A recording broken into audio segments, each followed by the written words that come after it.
To know. I really want to know. I really, really, really want to know. I just really want to sing along. Eventually, one day we'll learn, right? Yeah. All right. Well, good morning and welcome to the latest episode of the Project Failure Files. This is a series for anyone who manages people, projects, or processes for a living. I am Sharon Weaver, CEO of Smarter Consulting. And I am Christian Buckley, founder of Collab Talk, and welcome to another episode of our series where Sharon and I explore management and leadership topics from the perspective of what not to do. Don't do these things. Well, you should take our advice about how to solve the problems, but don't do the bad things. Don't do the things of which we're talking about. Right. So today, we are tackling a leadership assumption that sounds super efficient on paper, but often really fails in practice. And that's the idea that having more direct reports somehow makes you a stronger or more effective manager. And so we're calling this one When More Isn't Merrier. I remember about 20 years ago hearing it described as like that person's building a fiefdom. I'm like, always that stuck with me. I like that. I mean, look, the reality is that this one shows up a lot during periods of growth or reorganization. And I've had this happen. In fact, at a couple different companies I've worked for where I got known for being good at this. It wasn't that I enjoyed this, but someone ends up with 10, 12, sometimes even more direct reports. And leadership frames it as a scale or efficiency, when in reality, it can be a warning sign. When I say when I was done this, because I had peers at multiple companies then that got merged into my organization, some of which I had to manage out and reorg and restructure things. But I got good at doing that for whatever reason. I had empathy. I cared about people, so I was nice about it, I guess, as I cleaned up. Yeah.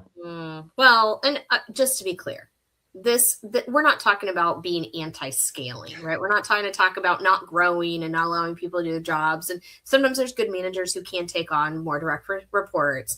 This is really about understanding the span of control and the very, very real limits of human attention, coaching, context switching. Once you pass a certain threshold, which I can attest that I have probably passed that threshold for many years, usually you can get to about 5 or 7 people. After that, the quality, right? Your leadership quality we're talking about direct reports for direct managers, right? Not the size of the organization underneath you, the fiefdom, but yeah, no, I mean, look, there's science that's been done on this. You go and look at the effectiveness of what you're actually able to properly manage.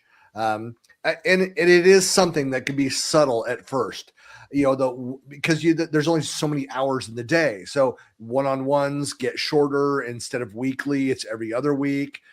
Conversations, they shift from development to just status reports, because again, that's all you have time for. And so everyone's technically managed, but no one feels like, hey, I'm not truly supported. You don't care about my career growth and advancement and other things. And so you start slipping in the qualitative areas of management. Yeah. And ultimately relationships start to get weaker. People don't feel seen. They don't feel heard. They're not coached. And it's not because the manager doesn't care or doesn't want to. There just is physically not enough time to go around stupid space-time continuum stuff. Yeah. I've seen companies that confuse availability with leadership. If a manager is always in meetings and always busy, it looks like, hey, they're productive, but they're on top of everything. But there's very little actual mentorship happening underneath any of that. Yeah. And so we get some long-term impact, right? The long-term impact from this becomes very serious. Essentially, if you don't know what's going on because you're too busy to be able to manage and, nobody is managing, performance issues hang around and surface late. Strong contributors may not move up. They may disengage. They're not getting what they need. On top of that, you're not really creating any leadership pipelines because no one really has the capacity to develop anybody else. And if they look at that and they just say, hey, I don't want to do that. Right. Why would I want to move up in that organization if that's what it looks like? I mean, that's the thing. It's really ironic. The attempt to centralize control ends up creating more risk. Everything depends on a few overextended managers, and the organization becomes fragile instead of resilient. And again, too much. We all have that experience. When you have too much on your plate, this is the management version of too much, the individual contributor, too much on your plate. You don't get everything done. Why do you think it's any different for managers? Well, and we're not even talking about, working manager versus dedicated manager either, right? That's a whole nother topic. Like you add a working manager onto that and now you're toast, right? And this is why ultimately good organizations and healthier teams focus on balance. Fewer direct reports, better relationships, intentional development of all of the organizational team members, but specifically really focusing on emerging leaders so they can share the load of those managers. Ultimately, if leadership attention is distributed more thoughtfully across things, teams will perform better, plain and simple, right? That's all that it'll happen. Yep. And they will grow stronger over time because of that as well. Mm-hmm. So should be an interesting conversation as always. Thanks everybody for joining us as we are here every Monday morning at 9 a.m. Pacific, going through talking about leadership and management topics. And please be sure to like and subscribe, follow us out on YouTube and the socials. We're excited to get underway on this topic, get another topic. All right, let's get started with some definitions. All right. So my first thought here, when more isn't merrier, it's usually because we've confused scale with effectiveness. So having more direct reports might look efficient on an org chart. We don't have as many, we're not as top heavy. It's definitely cheaper. Right. It can be. We can get into the longer, the long-term costs of that. But it can seem more efficient, but leadership isn't infinite. So having all of the other things that keep people around in a healthy organization, as we covered in the intro here, attention, coaching, the context switching, that's what aggravates me. That's the bane of our existence. Sharon and I talk about this all the time, is that context switching, moving in between. There's real costs, and most of us are not good at understanding the time and the cost of that context switching. And so think about that. If you've got 14 direct reports, I've had as many as 20, and it was for a number of months, and it's just not workable. Yeah. Poof, what do you need? Poof, what do you need? Right. Poof, what do you need? And you get worn out. Yeah, no, I agree. And, I kind of joke with, it's definitely cheaper, right? Because this is what a lot of people like to say is it's more efficient, it's cheaper, it's better, it's a better org chart. And the truth of the matter is you do get to a point where again, we're not saying that we're not anti-scalers. We're not saying you shouldn't scale up, you shouldn't grow, you shouldn't have enough people if you can. It's how many can you sustainably lead at one time before all of a sudden you're getting stretched too thin, and one, you personally are going to struggle, and two, your team is going to start struggling. And every manager, I think, ultimately kind of knows, like, you can kind of feel when you start getting pulled like too tight and you're like, all right, I can't do this anymore, right? You can feel that feeling coming. Yeah. And again, talking about the personal experience of having to do this, having to absorb other teams in. And I think always going into that situation, I always looked at it as, look, this is a temporary. When I say temporary, it could be 6 months before we're able to go and divide and kind of reorg the different things. The nice thing about large enterprises is that they're never shy of reorgs. There's always one just around the bend there. But again, the idea of 5 to 7 direct reports, it's not a hard and fast rule, but it is kind of a reality check. It's past that point, leadership quality really starts to degrade. And like you said, it's not anti-growth, because sometimes those things are needed. We don't need to get another manager to add 1 or 2 or 3 personnel to somebody, to a frontline manager.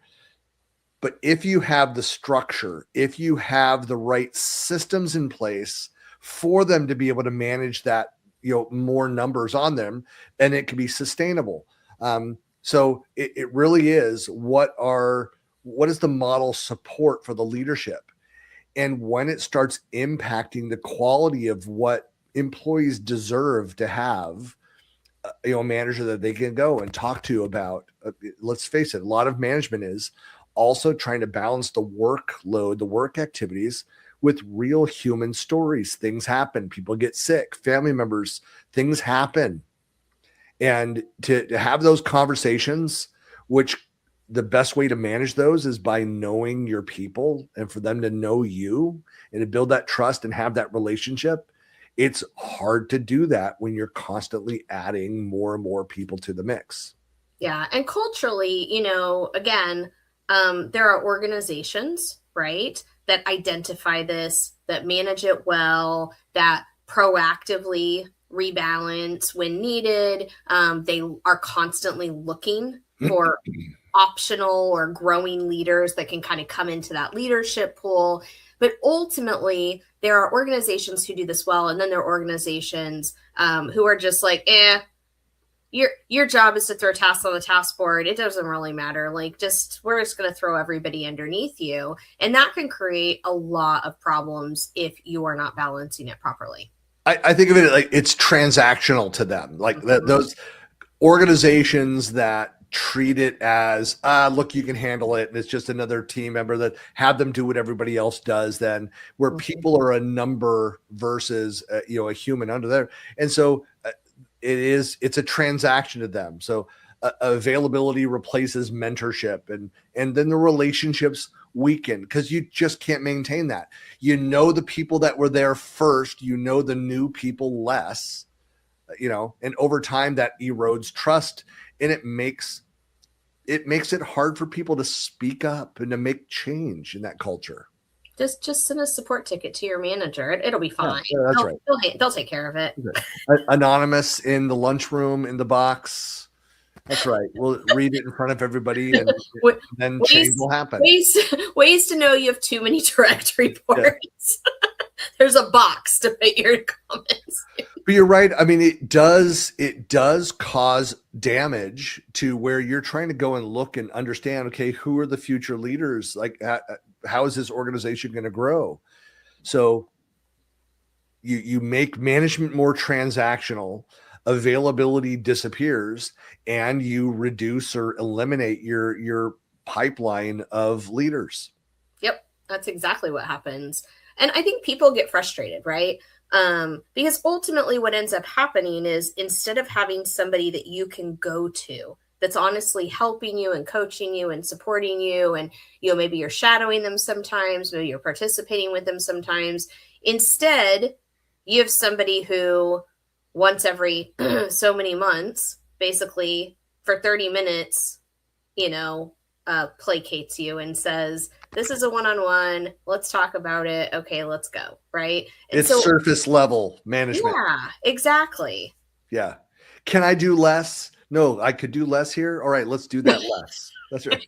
Can we turn this one-on-one into an email? Yeah. Yeah. Could this one-on-one, could this have been an email? It could have been a chat message.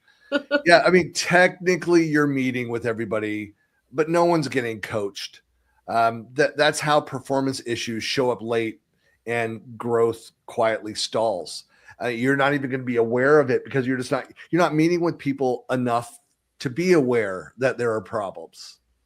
Yeah. Well, and I mean, at some point, you start not knowing what your reports are doing, and your reports don't really know whether or not they're supposed to follow the manager, follow their peers. And a lot of burnout happens, right? For both sides of it. Yeah. Well, I just think, performance again, it's going to take a dive there because, and nobody's watching, it's going to mask it longer because you're just not aware. And it's like people that live paycheck to paycheck. This is your one extended sick, period of a key employee away from losing control of projects and timelines and everything else. So it adds a lot of fragility into the organization and your ability to manage the team and the projects. It's just, again, there's something like, I feel like a blog post I could write on this to go and point to. I know I've written about it in the past, but studies have done on when spans of control get too wide, burnout happens, managers get stretched thin, strong contributors, they plateau or they completely disengage because there's just not enough attention to go around. Yep. And you realize too, in a competitive realm with a lot of our companies, again, you've got to be careful how you treat employees because there are options. There are a lot of options. There always are out there. And a lot of times, people leave because of bad management, not because of any other reason. And I just don't want to be the reason why somebody leaves a job.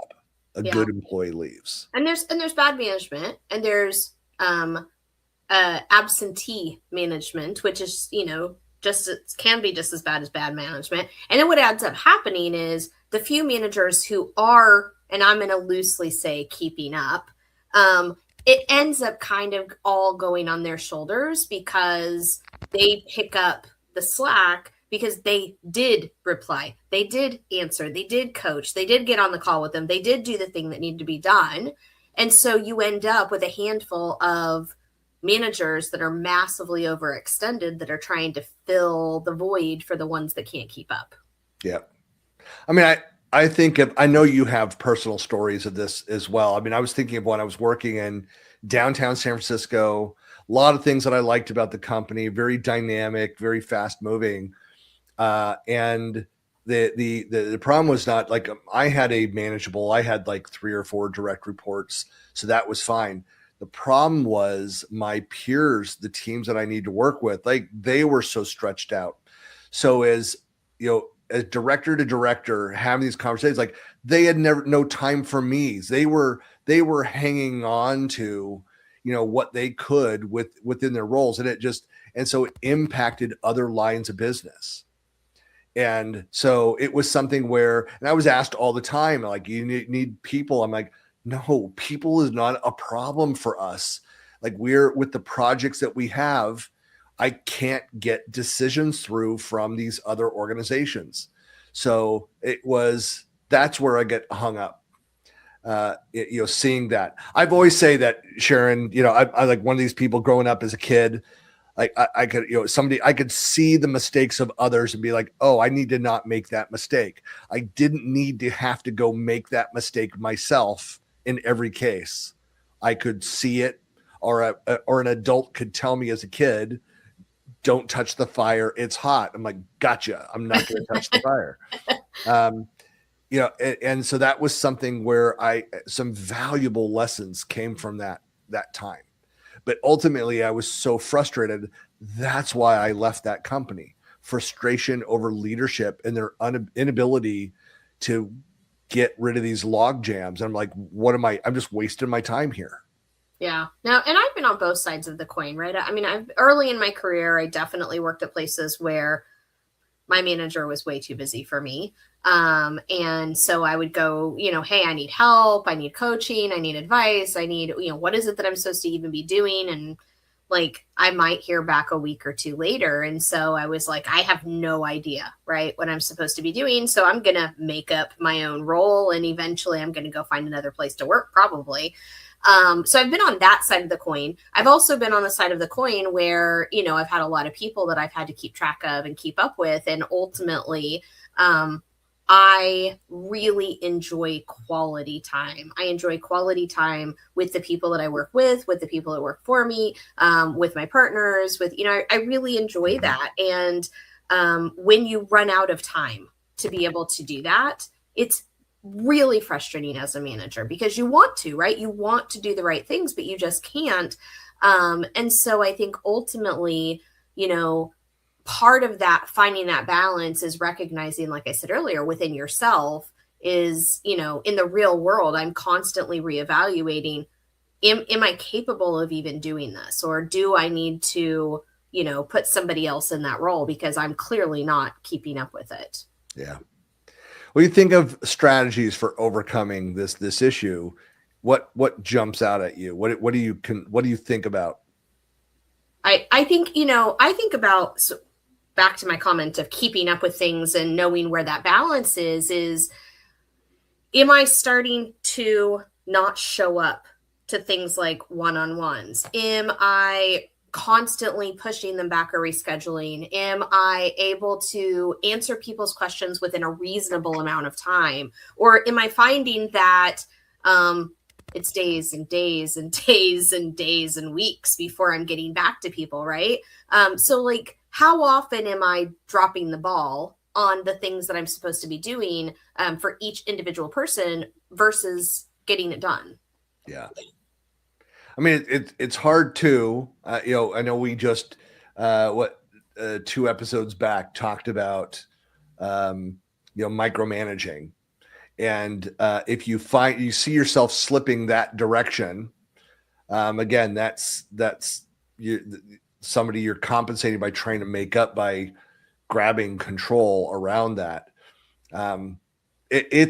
I think it really comes down to a simple gut check. It's do I actually know what people on the team are doing?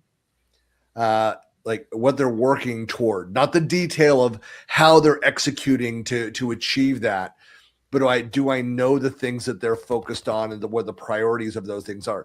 If that answer is fuzzy, if I'm not sure, and I'm thinking back of specific examples of team members, like I had a good idea of what they were doing, what their stretch goals were.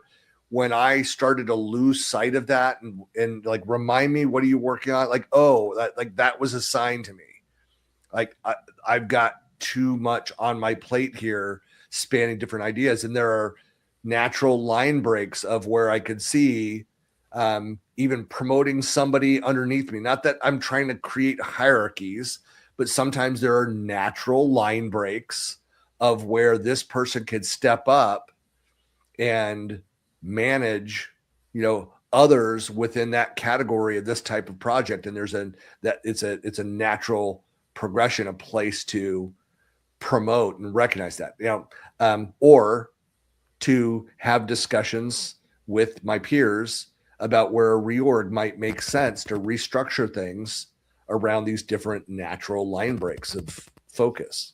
Yeah. And we said, we're not saying that we don't agree with scaling. And in fact, I think sometimes it gets a bad rap, right? I think sometimes the idea that, well, I've promoted these people under me and they've promoted the people under them and they've promoted the people under them. Somehow, like, that's not okay and that's wrong. And, there's bad things because, oh, well, no, like, that means you're handing all your work off to somebody else. I hate to break it to you, but delegation in the right way is done properly actually makes you a stronger organization. And the idea of proactively rebalancing and redistributing the work that you are doing to your team and giving them the ability to manage their own people is just as powerful as having, 50 direct reports.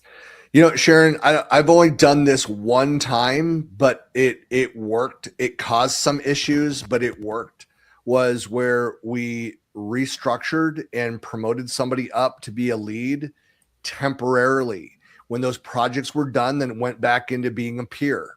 And so it was an opportunity for them. The people that were rolled under their peer, they weren't happy about that. So it had, just something like, hey, this is what we're doing. This is not a permanent, like, y'all work for me. Okay. Stop bickering about this. We're structuring this because what's needed for this effort. And inside of a PMO and with some engineers, analysts, and project managers, as part of that, it was easier. It worked better than it might be in other organizational types. But rebalancing, it's not about losing control or giving control to others. It's about distributing those tasks. It's you're creating sub-team leads, or maybe you are promoting permanently emerging leaders, giving people growth opportunities there. But it makes leadership more resilient. It means that we're actually able to not just accomplish this work, but do it the right way with the qualitative measurements in place as well. Well, and you're creating backups, right? We think about this if you think about in theater, there's understudies, right? If you think for 1 second that you are the only person that can lead or manage, like, that is going to be, to your team's detriment. If you have people who are learning how to manage parts and pieces, and like you said, whether it's permanent or temporary, to be able to manage the bandwidth of what you're working on.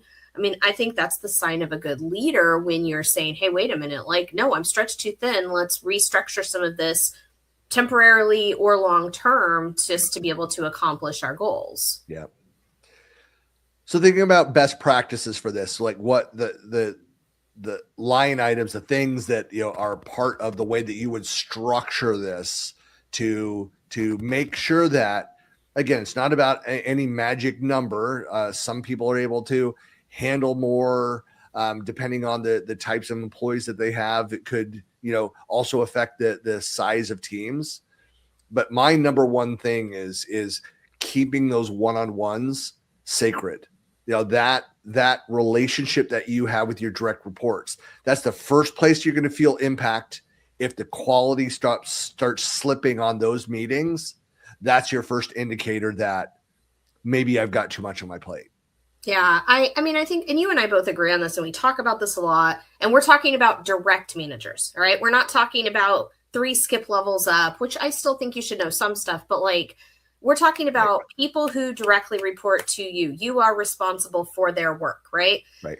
Ultimately, I think if you think for 1 second that your only job as a manager is to write a piece of task on a piece of paper and give it to them, and that is it, and you have finished your responsibility as a manager, you are clearly missing the mark in management, because ultimately you should be supporting them, challenging them, growing them, helping them, reviewing, coaching, all of these different things. And if your team members are not showing up, delivering, being successful, growing, moving into better roles, right? Are you really even doing your job? From a best practice perspective, if you're not doing those things, or your team is not growing and being successful, then you have too many people, or you're not a good manager.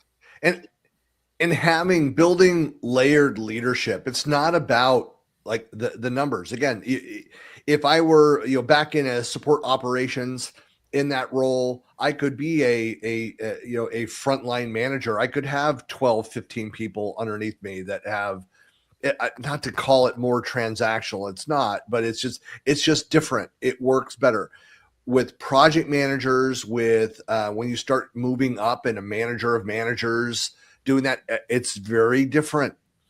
You need to have more qualitative time. So healthy organizations, they measure leadership by outcomes. So you think of the growth, the engagement, the retention of people, not by how many people report to one person, because bigger teams don't equal better leadership. It's all about what are those teams doing? How are they structured?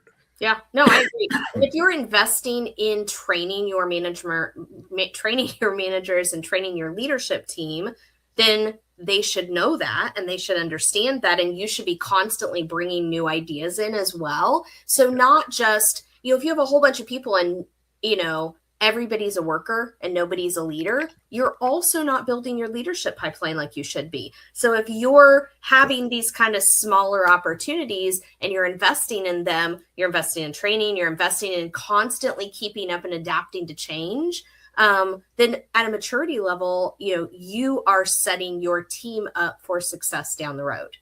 Yeah. I like the idea of, again, it's like a systems thinking model, is that the organization is a living, breathing thing. You're constantly reviewing, you're looking at, take a hard look at your direct reports, the structures, look at, considering the one-on-ones, the outcomes of each of the different teams, where it's aligned, where there's overlap. Are the conversations that you're having with your people about growth? Or is it just a transactional, the status report, what's happening with the projects? I mean, that tells you a lot right there. But as a broader or as the larger organization, your director, your GM, your VP should be having on a regular basis, having those discussions. It's not about reorganization. It feels like we're reorging a lot. Another way of looking at that is that we're very flexible, looking at the fast pace, the nature of the business that we're in, and let's try some things and structure it so that we get the best work done, the most efficiently, most cost effectively, blah, blah, blah, those things. And I just said blah, blah, blah. I don't mean to throw that out there, not treating it lightly. I'm just trying to speed up my own, soapboxing here. But I've just failed, Sharon. But you know what I mean? It's healthy to be having those discussions. So don't be afraid of reorging if it's the best thing to do to get to the optimal team structure based on what needs to be accomplished. Yeah. And develop your people, right? Pay attention to yourself, make sure that you're helping them grow, and then pay attention to your people. And are they doing the same thing? Are you identifying people that can be in that leadership pipeline? Are they identifying people that can be in that leadership pipeline? And if you're growing each other, then you are creating a very adaptable leadership focused workforce, which is not the same as a bunch of people who just do a bunch of tasks. Yeah.